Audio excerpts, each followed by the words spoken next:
மீனாட்சி அம்மனே நேரில் வந்து சமைத்த நெகிழ்ச்சியான கதையை கீழே காணலாம். மீனாட்சி அம்மனின் மகிமை.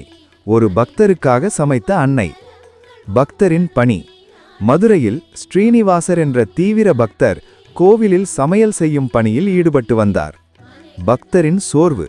ஒரு நாள் மிகவும் களைப்பாக இருந்த ஸ்ரீனிவாசர் அம்மனிடம், அம்மா, எனக்கு ரொம்ப சோர்வா இருக்கு, கொஞ்சம் நேரம் தூங்குறேன், சமையல் செய்ய வேண்டிய நேரத்துல என்னை எழுப்பி விடுத்தாயே என்று சொல்லிவிட்டு கதவை பூட்டி தூங்கினார். மன்னரின் பணியாட்கள் வருகை.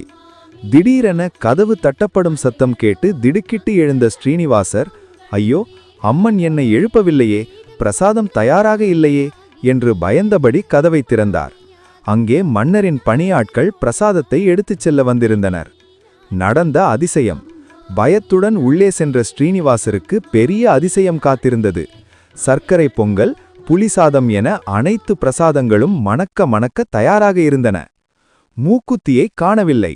குழப்பத்துடன் சன்னதிக்கு சென்றபோது அங்கே அம்மனின் மூக்குத்தியை காணவில்லை. இதனால் அனைவரும் பதற்றமடைந்தனர். அப்பொழுது ஒரு அசரீரி ஒலித்தது. என் பிள்ளை ஸ்ரீனிவாசன் களைப்பினால் தூங்கினான், எப்படி என்னால் எழுப்ப முடியும்? அதனால்தான் நானே சமைத்தேன்.